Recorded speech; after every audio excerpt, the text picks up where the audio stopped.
નમસ્કાર વિદ્યાર્થી મિત્રો, એન્જલ એજ્યુકેશન યુટ્યુબ ચેનલમાં આપ સૌનું ફરી હાર્દિક સ્વાગત છે.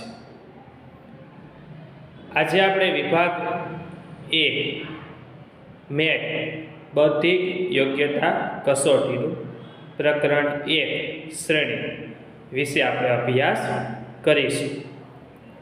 શ્રેણી એટલે પેટર્ન, ભાત અથવા સાંકળ. એનામાં થોડીક આપણે ચર્ચાઓ કરીએ. એકી સંખ્યાઓ, તો આ શ્રેણીની અંદર એકી સંખ્યાઓ કેવી? તો કે 1, 3, 5, 7, 9. બીજું બેકી સંખ્યાઓ, તો દાખલા તરીકે 0, 2, 4, 6, 8. ત્રીજું પ્રાકૃતિક સંખ્યાઓની શ્રેણી, તો દાખલા તરીકે 1, 2, 3, 4. ... ચોથું પૂર્ણ સંખ્યાઓ, તો પ્રાકૃતિક સંખ્યાઓમાં શૂન્ય ઉમેરી દઈએ એટલે પૂર્ણ સંખ્યાઓ બની જાય, જેમ કે 0, 1, 2, 3, 4. પાંચમું પૂર્ણ વર્ગ સંખ્યાઓની શ્રેણી. પૂર્ણ વર્ગ એટલે કે જે સંખ્યા આપેલી હોય તે સંખ્યાને તે જ સંખ્યા વડે ગુણાકાર કરો તો જે જવાબ મળે તેને પૂર્ણ વર્ગ સંખ્યાઓ કહેવાય. દાખલા તરીકે 1 ગુણ્યા 1 એટલે 1, 2 ગુણ્યા 2 એટલે 2 દુ 4, 3 ગુણ્યા 3 એટલે 9, 4 ગુણ્યા 4 એટલે 16, 5 ગુણ્યા 5 એટલે 25. પૂર્ણ ઘન સંખ્યાઓ આપેલી સંખ્યાને તે જ સંખ્યા સાથે 3 વાર ગુણાકાર કરીએ તો પૂર્ણ ઘન સંખ્યા બને છે.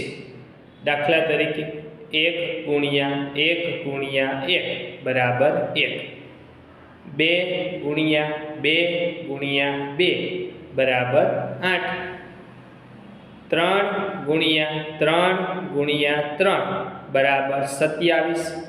એ જ રીતે 64...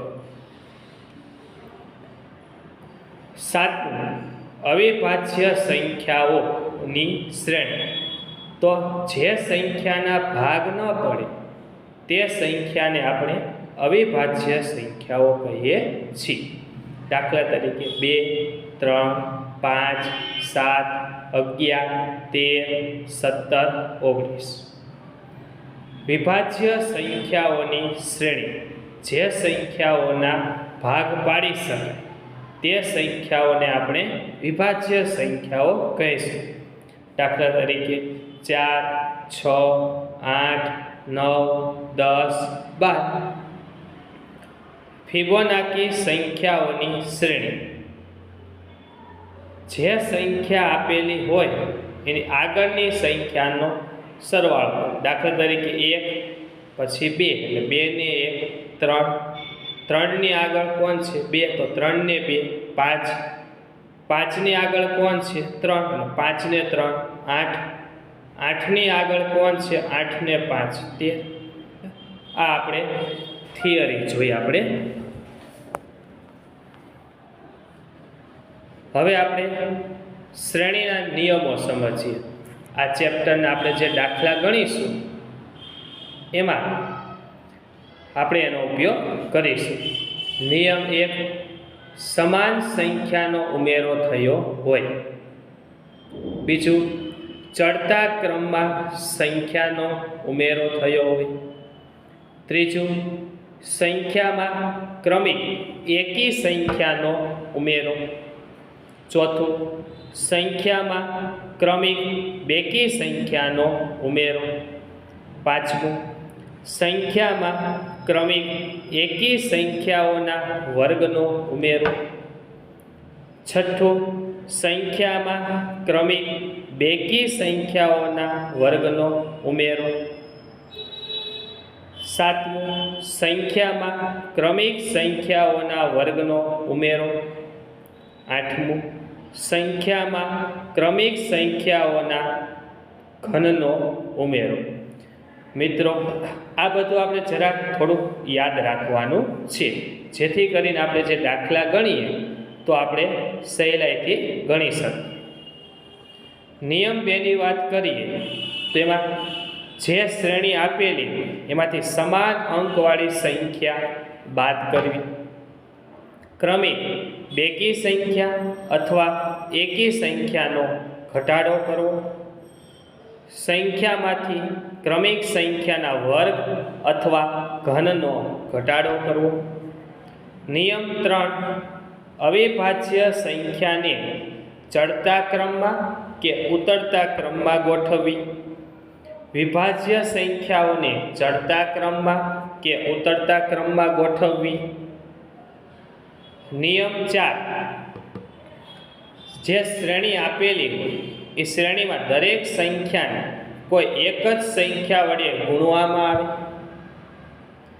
દરેક સંખ્યાને ક્રમિક સંખ્યા વડે ગુણવામાં આવે, સંખ્યાને ક્રમિક સંખ્યા વડે ગુણીને સમાન કે ક્રમિક સંખ્યા ઉમેરતા કે બાદ કરતા.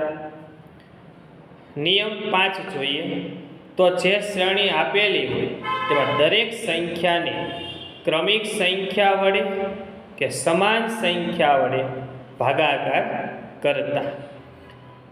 અહીંયા આપણે શ્રેણી વિશે વાત કરી, કેવા કેવા પ્રકારની શ્રેણીઓ હોય છે, શ્રેણીના નિયમો વિશેની વાત કરી. હા મિત્રો, બહુ બધું ટેન્શન લેવાની જરૂર નથી કે આ નિયમો અમારે યાદ રાખવા પડશે, આ નિયમોને ગોખવા પડશે. ના, આપણે આ નિયમોનો ઉપયોગ કરીને દાખલા ગણીશું. આ નિયમોનો ઉપયોગ કઈ રીતે આપણે દાખલામાં કર્યો છે તે હવે પછીના વિડીયોમાં આપણે જોઈશું. જો તમને અમારો વિડીયો ગમ્યો હોય તો અમારા વિડીયોને લાઈક કરો, શેર કરો અને હા, જો અમારી ચેનલને સબસ્ક્રાઈબ ન કરી હોય તો અમારી ચેનલને સબસ્ક્રાઈબ કરો અને બેલ આઇકોન દબાવવાનું તો ભૂલતા જ નહીં.